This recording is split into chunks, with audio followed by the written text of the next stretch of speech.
America वापस पहुंच चुके हैं डोनाल्ड ट्रंप। और डोनाल्ड ट्रंप की जिस तरीके से इस वक्त सिचुएशन रूम में होने वाली मीटिंग पर अब आगे नजर होगी। एनएससी की बैठक सिचुएशन रूम में हो रही है, होगी अब से थोड़ी देर बाद। फिलहाल आपको बता दें, कनाडा से G7 समिट को अनकट करते हुए अमेरिका में वापस लैंड कर चुके हैं डोनाल्ड ट्रंप। और ईरान को देखते हुए क्या कोई बड़ा फैसला हो सकता है, ये इस वक्त की सबसे बड़ी चर्चा इसलिए क्योंकि जिस तरीके से मैक्रो का ये बयान सामने आया कि सीज फायर को लेकर अगर कोई फैसला होता है तो हम अमेरिका को समर्थन देते हैं।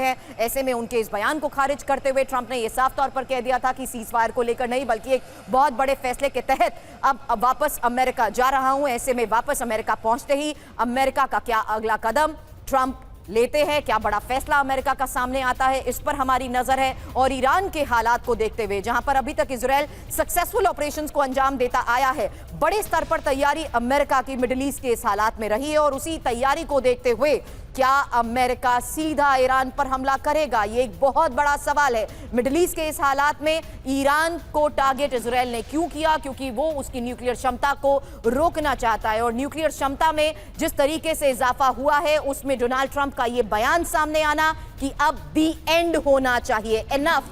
क्या कुलकर्णी सर ये कहना सही नहीं है कि ट्रंप अपने बयान के आधार पर बहुत टाइम दे चुके हैं और उसी टाइम का फायदा उठाते हुए ईरान ने भी सीधा तेल अवीव को टारगेट करते हुए बड़े दावे कर दिए? ऐसे में अब ट्रंप ईरान को लेकर क्या फैसला लेते हैं? सिचुएशन रूम में होने वाली एनएससी की बैठक, उस पर सबकी नजर। कुलकर्णी सर, फिर भी हमला होगा और जबरदस्त होगा।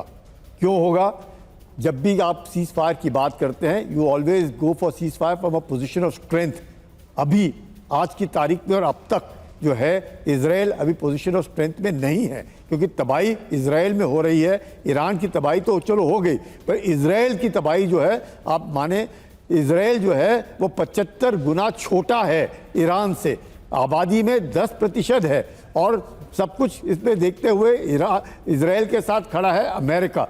अगर अमेरिका इजराइल के साथ खड़ा है और इजराइल नहीं चाहेगा सीज फायर, अब क्या चाहेगा ट्रंप? जितने भी उसके न्यूक्लियर इंस्टॉलेशंस हैं उनको बर्बाद करना, और उसमें B-52 बॉम्बर्स के द्वारा या किसी और, चाहे वो 30,000 पाउंड के बॉम्ब हो, उनको बर्बाद करना निहायत ज़रूरी है।